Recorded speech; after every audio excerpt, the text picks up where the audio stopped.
Eh bien, nous allons dans la première lettre de Jean.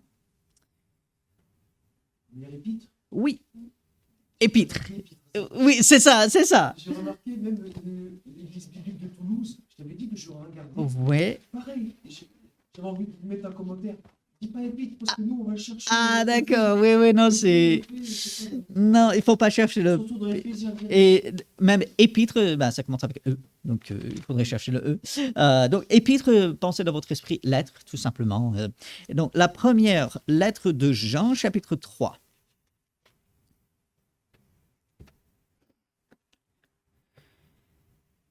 On reprend pendant quelques minutes cette série de questions qui est appelée catéchisme. Alors, n'ayons pas peur du mot catéchisme, c'est tout simplement un style d'enseignement à travers l'apprentissage de questions et de réponses. Celui qui enseigne pose une question, et puis ceux qui apprennent la réponse et donc doivent répéter. Ce qui est bien avec cela, c'est qu'on peut commencer très jeune, avec des enfants, de jeunes enfants, on peut leur enseigner voilà, les questions, les réponses, et c'est très bien lorsque ce sont de bonnes questions avec les bonnes réponses. Le grand inconvénient de cette façon de faire, c'est que si on ne fait pas attention, on ne pousse pas les gens à réfléchir pour eux-mêmes. On ne les pousse pas à aller plus loin. Et donc, c'est ce que nous voulons faire. Alors, si vous vous souvenez, j'avais parlé du catéchisme de Westminster. Alors, il n'est pas utile de retenir ce nom, d'accord? Mais ce catéchisme qui comporte presque 200 questions sur des aspects de la Bible et de la vie chrétienne, il y a une question qui est formulée de cette façon: qu'est-ce que le péché? Et si je me souviens bien, je n'ai pas regardé les vidéos enregistrées, mais on a déjà commencé à traiter de cela. Et si on devait poser la question, aller dans la rue et arrêter monsieur tout le monde, madame tout le monde, qu'est-ce que le péché? Je pense qu'on aurait beaucoup de réponses variées. Donc les uns diraient ceci, cela, d'autres diraient mais ça n'existe même pas, de quoi vous parlez Et la Bible nous donne une réponse. Dans 1 Jean, chapitre 3, verset 4, « Quiconque pratique le péché, donc qui continue de pécher régulièrement, transgresse la loi, et le péché est la transgression de la loi. » Ah, ben la Bible définit pour nous le péché. C'est quoi le péché? La transgression de la loi. Mais il faut se poser deux questions. La première, c'est quelle loi? Et la deuxième, c'est au final quoi une transgression? Parce que là, on parle de péché, on dit que le péché, c'est la transgression de la loi. Ok, très bien, je peux apprendre ces phrases, mais je ne suis pas aidé pour autant. Donc, c'est quoi donc une transgression? On va commencer avec ça. Quand on transgresse. Ok, violer la loi, qu'est-ce qu'on entend par cela? On va faire ce qui est écrit. Ok. Ok, oui, aller contre, on va laisser de côté l'idée de volonté de Dieu, on va pas retenir juste pour l'instant la loi. Donc, bon, la loi, c'est la volonté de Dieu, hein, on est d'accord. Donc, aller à l'encontre, là, tu parlais de violer la loi de Dieu. Tu disais ne pas faire ce que la loi dit. Est-ce que c'est le seul aspect? Faire le contraire. Faire le contraire aussi. Ok. Je vais chercher un mouchoir. Oui, vas-y, pas de souci. Oui, s'il te plaît. Faire le contraire ou bien tourner en dérision. Ok, tourner en dérision, donc mépriser, on peut dire. Okay. Est-ce que ne pas faire ce que la loi dit est le seul aspect de transgresser la loi? Oui, mais je veux l'entendre clairement. Donc, il y a l'aspect ne pas faire ce que la loi dit et aussi... Exact. Donc, on a d'un côté ne pas faire ce que la loi interdit. Donc, ça, c'est une transgression, ça, c'est le péché. Ne pas faire ce que la loi proscrit ou exige. D'accord? Donc, les deux sont là, ces deux aspects. Ne pas faire faire ce que la loi interdit, ne pas faire ce que la loi exige. Alors, un exemple, Dieu, dans les 10 commandements, dit tu ne porteras pas de faux témoignages. Nous, on va dire tu ne mentiras pas. Donc, quelque chose à ne pas faire. Lorsque je mens, ben là, c'est un péché. Lorsque la Bible dit honore ton père et ta mère et que je ne fais pas, donc ça c'est l'autre aspect. Ou la loi me dit de faire quelque chose et je ne le fais pas. Ou bien la loi me dit de ne pas faire quelque chose et je le fais. Okay? Donc c'est vraiment des choses de base. Alors je veux vraiment bien poser la base. Donc, une transgression, c'est lorsque on va à l'encontre, on va parler parfois de briser, on va parler de violer, on va parler de franchir une limite, parce que transgresser, ben, je franchis une limite, Dieu, il pose les limites et quand on les franchit, eh bien là, c'est un péché. Donc ça, c'était la première question. C'est quoi une transgression? Parce qu'on utilise des mots parfois, et en général, on sait ce que ça veut dire, mais c'est bien de bien cibler, avoir une définition plutôt claire. Mais si je reviens au verset, le péché et la transgression de la loi. Mais de quelle loi parle-t-on? Quelle loi? Ok, mais c'est quoi la loi de Dieu au juste?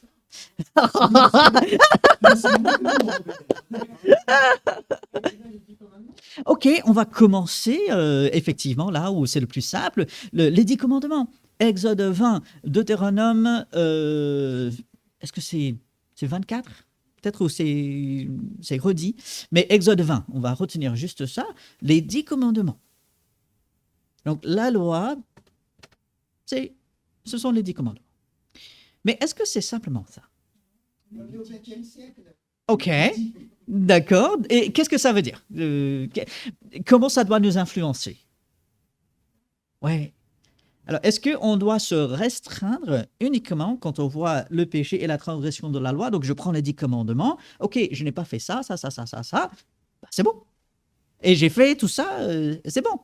Parce que je n'ai pas transgressé la loi, je n'ai pas transgressé les 10 commandements, donc c'est bon.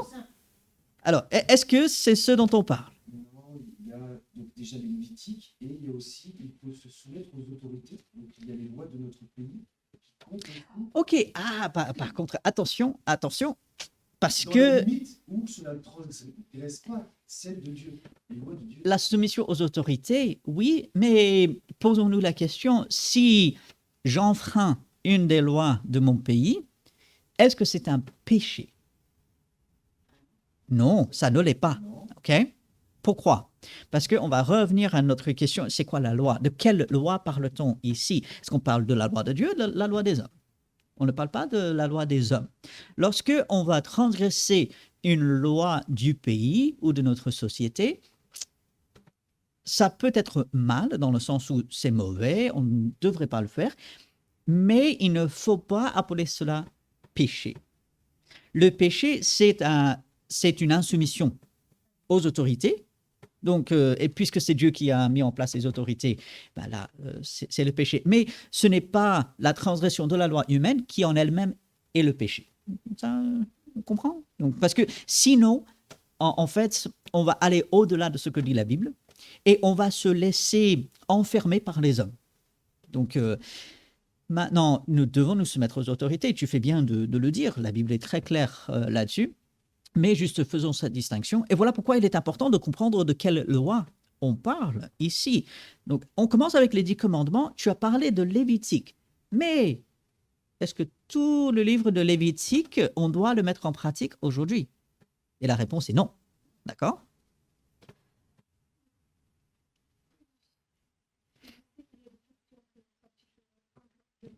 Mais justement, je dirais, la loi, c'est la partie du loi qui n'était pas réservée aux Juifs. C'est la partie de la loi qui s'appliquait à tout le monde. On voit déjà ces principes avant. C'est pas l'Ancien Testament. Oui. Et ce sont des choses qui sont redites et renforcées dans le Nouveau Testament. Et pas les choses qui sont annulées, ou pas annulées, mais des Oui.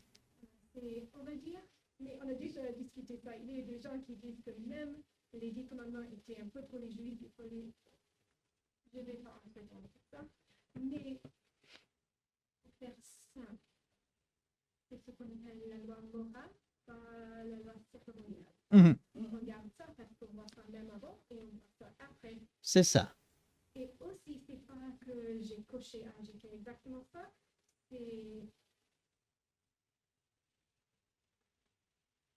on peut suivre la lettre et être en train de vivre l'esprit. Et j'ai dit, ça m'intéresse, faut pas, je vais dire que maintenant, mais Il filtre. Voilà, Paul, il en parle. Jésus, il dit, mais euh, vous faites une partie de la loi, vous filtrez même votre eau et vos herbes pour ne pas avoir, pour ne pas aller à l'encontre de telle ou telle loi, mais vous laissez tomber la miséricorde, la bonté, toutes ces autres choses que Dieu veut. Donc oui, il pouvait dire, je suis la loi, mais comme tu dis, ils étaient à côté en ce qui concerne l'esprit. Oui. même tu l'écris, tu vas faire, tu ne fais pas mal, Mhm. mais je ne l'ai pas tué, je suis bien. Mais non, c'est un peu le même sens de limiter une personne. Oui, surtout, il ne faut pas les tuer, mais il y a autre chose dedans. Exact. Jésus il va dire si on hait son frère dans son cœur, c'est comme si on a tué. Donc il montre la gravité de la chose. Quelqu'un qui regarde une femme avec des désirs impurs, c'est comme il a commis l'adultère, pour montrer l'importance de l'intérieur. Donc il faut commencer avec les 10 commandements. Dieu, il donne cela aux Juifs, mais je suis d'accord, ça s'étend aussi parce que Jésus, il va répéter ces différents commandements, sauf le commandement pour le sabbat. Donc, c'est le seul commandement qui n'est pas répété des 10 commandements dans le Nouveau Testament. Et il faut également élargir cela à toutes ces lois qu'on peut appeler morales. Donc, le livre de Lévitique, il y a certaines choses à retenir, puisqu'on les voit avant et on les voit après. Mais en ce qui concerne les sacrifices, allez dans l'épître aux Hébreux pour voir que cela a été annulé. C'est Jésus-Christ qui a tout accompli, le sacrifice parfait. Et puis, Jésus lui-même, il va mettre en place un ensemble de choses. Donc, ici, quand on voit le péché et la transgression de la loi, il faut se dire dans son esprit, pas simplement les 10 commandements, pas simplement la loi de Moïse, mais la loi de Dieu finalement. Qu'est-ce que Dieu dit que je dois faire? Qu'est-ce que Dieu attend de moi? Qu'est-ce que Dieu me dit de ne pas faire? Et donc, lorsque on le met dans ces termes-là, on dit « Ah, d'accord, là, il y a du travail, n'est-ce pas? En même temps, je veux faire une mise en garde. Attention. Parce que en sachant que le péché est grave, que le péché sépare de Dieu, certaines personnes, même en tant qu'enfants de Dieu, sont devenues presque obsédées avec le péché et sont devenues ce qu'on appelle hyper vigilants à l'extrême, et leur vie a été, je dirais, consumée vraiment avec cette recherche de péché pour s'en débarrasser, puisqu'on se dit « Ah, le péché, c'est la transgression de la loi. Donc, il faut que moi, à chaque instant, je sois en train d'obéir à la loi. Je ne peux absolument pas enfreindre, transgresser la loi. » Et même les enfants de Dieu, malheureusement, ça prend une telle place dans leur vie qu'en fait, ils ne servent plus le Seigneur vraiment comme il le veut. Ça détruit leur vie, en fait. Et oui, ils se renferment complètement. Oui. C'est vrai qu'entre guillemets, si on prend le principe de regarder une femme, l'été, tu sors plus, là. Quelque Là, part. c'est fini, hein. Oui, c'est l'idée, c'est en fait l'idée qui a poussé les moines et les religieuses de s'isoler. En fait, ils se sont dit, si c'est comme ça, on va s'isoler, on va se couper de tout ce qui pourrait nous tenter, tout ce qui pourrait, entre guillemets, venir nous attaquer, nous rendre impurs, en oubliant que ce qui va nous rendre impurs ne vient pas de l'extérieur, forcément. Bon, faut se protéger, hein, comprenons bien. Dieu ne nous appelle pas à faire n'importe quoi et d'être sans limite. Mais Jésus, il a très bien expliqué, ce qui nous rend impurs n'est pas forcément ce qui vient de l'extérieur, c'est ce qui vient de l'intérieur, le cœur. Le cœur, lui, il doit être changé. Donc, comprenons très bien que Dieu ne nous appelle pas à l'hypervigilance, il ne nous appelle pas à l'isolement en disant éloignez-vous, enfin coupez-vous carrément de tout ce qui pourrait autour de vous vous rendre impur. Il faut fuir les tentations. Donc Paul, voilà, Dieu ne nous appelle, exact, enfin même là, Dieu ne nous appelle pas à nous couper du monde, parce qu'on est dans le monde, mais de résister ses influences et surtout de se laisser diriger, remplir du Saint-Esprit. Et lorsque l'enfant de Dieu pêche, parce que ça lui arrive, eh ben, il faut toujours revenir au verset dont nous avons parlé hier dans le cours biblique. Si nous péchons, ben, il faut se confesser, il faut confesser à Dieu, et lorsque nous confessons, Dieu est fidèle et juste pour nous pardonner. Et voilà, la relation est restaurée. Parce qu'en tant qu'enfant de Dieu, nous sommes déjà pardonnés. C'est ça le grand changement en fait.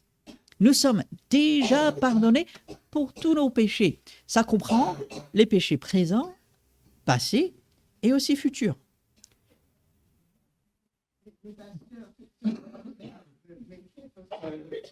Légalement, si je souffre depuis 2 ans, légalement, si je peux mettre fin à ma vie, je peux dire que la loi a été votée.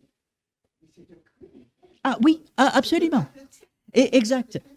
Oui, exact. Même si la loi des hommes nous autorise à faire certaines choses, si ça va à l'encontre de Dieu, on n'a pas le droit de le faire, effectivement. Et c'est un très bon exemple, puisque malheureusement, dans notre société, on accepte de plus en plus le droit de mettre fin à ses jours, alors que Dieu dit non.